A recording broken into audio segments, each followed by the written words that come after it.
With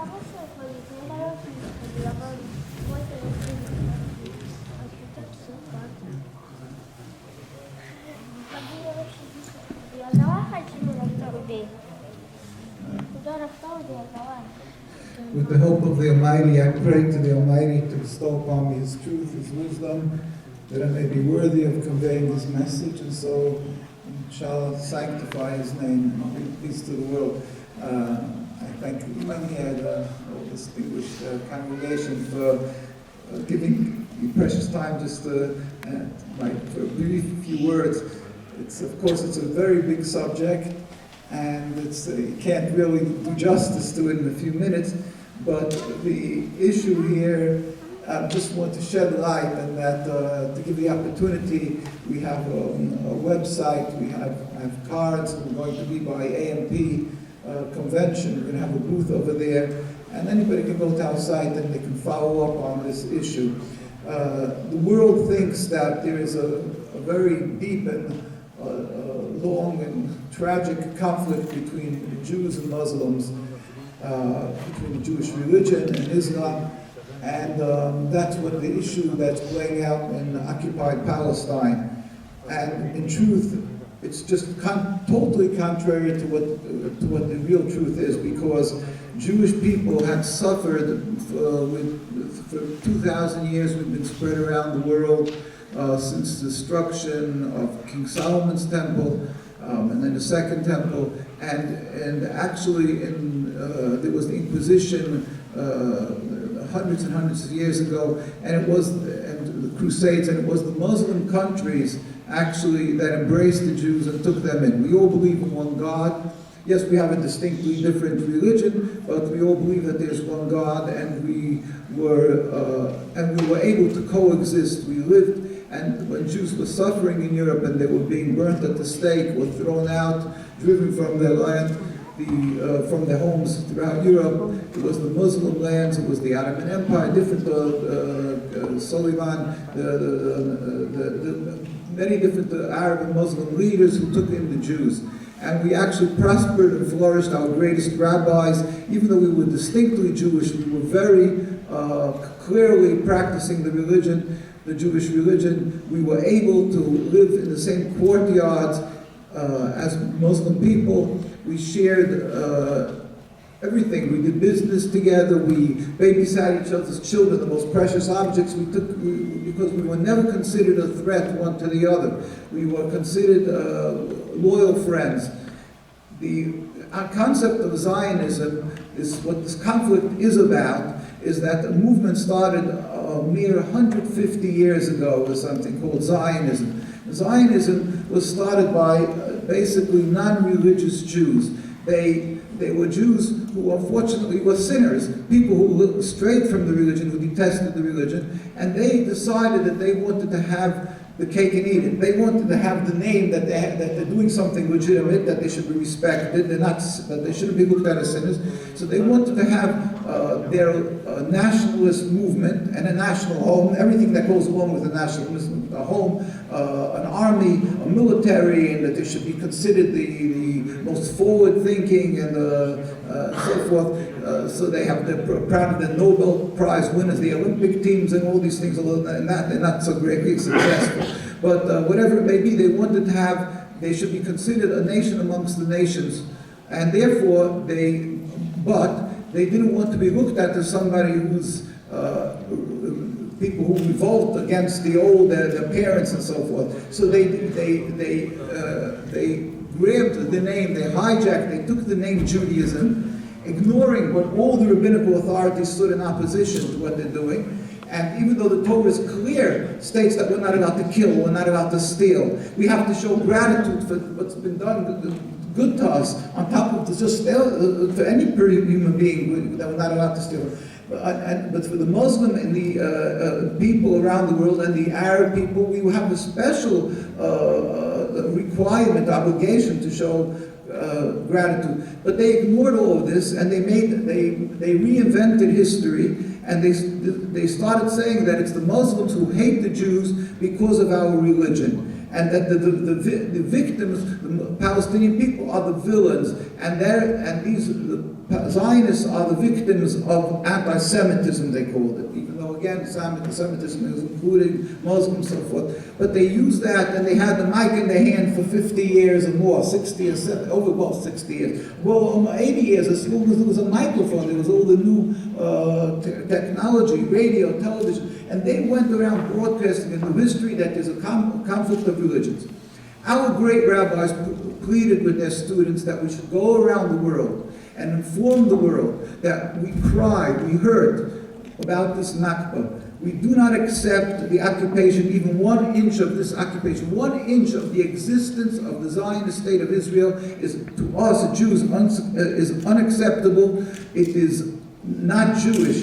Because we are Jews, we oppose it. From day one, and again, I invite you to look at our site, and you'll see that the rabbis from day one, the chief rabbis of Palestine, met with King of Transjordan, and they put advertisements in Arab papers.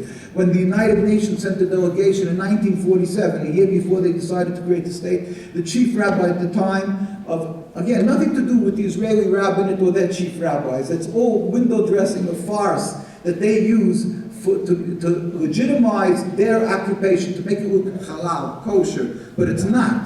But there is a rabbinate, there is a chief rabbi, there is a whole community. Hundreds of thousands of Jews are living under the occupation. And that chief rabbi in 1947 pleaded with the United Nations, it's the United Nations documents, and he said, I'm quoting him, "We furthermore wish to express our definite opposition to a Jewish state in any part of Palestine." This was the chief rabbi of Palestine. We don't want it.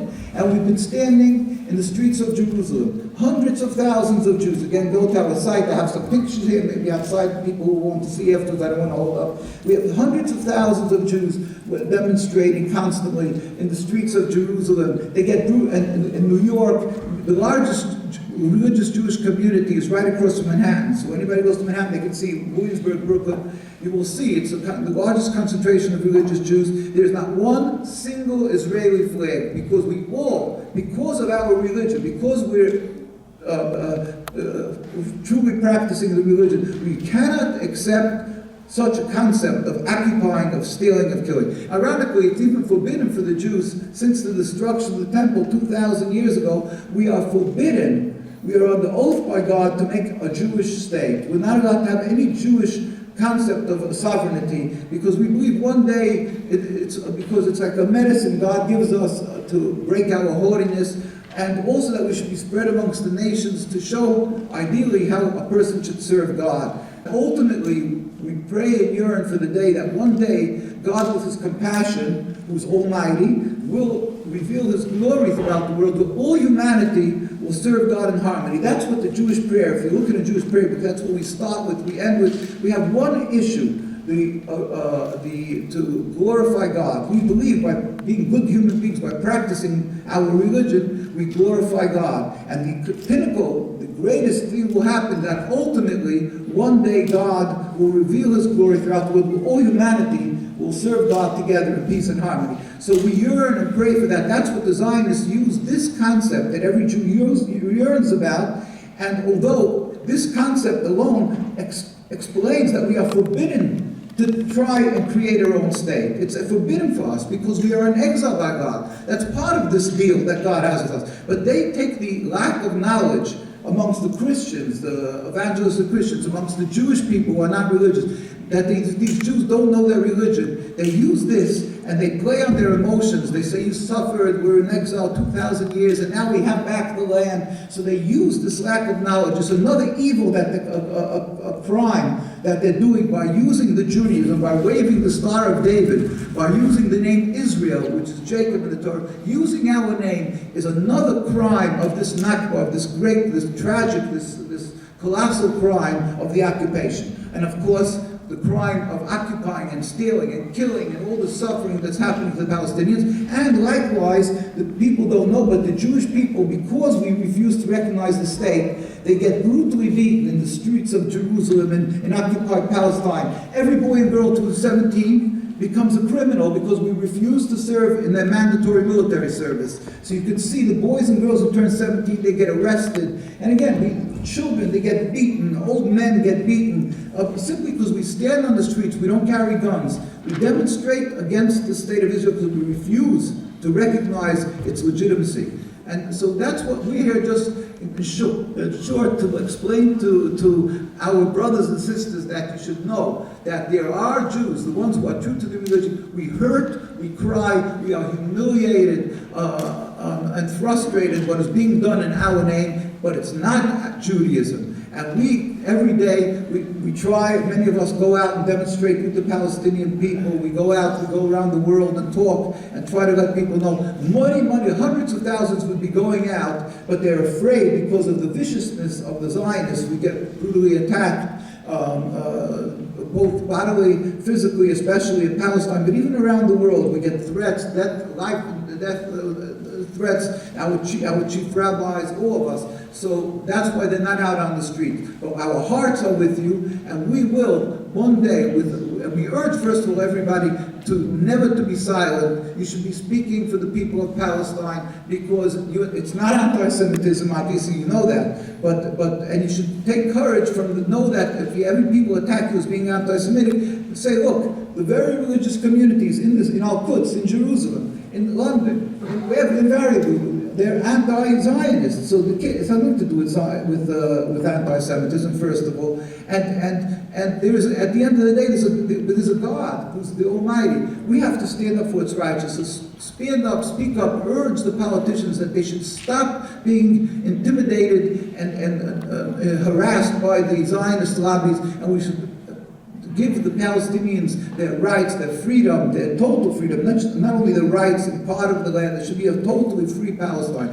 And the first thing is to pray to God that with His compassion He should bring about this peace, speedily and peacefully, like all the other evils of the world throughout the generations disappeared, that this should end speedily and peacefully. And we hope that one day together we'll be able to celebrate both a free Palestine and that we should ultimately have the honor, the pleasure that we should live and see soon the revelation of God, where all humanity will serve Him in peace and harmony. Amen. Assalamu alaikum. Thank you.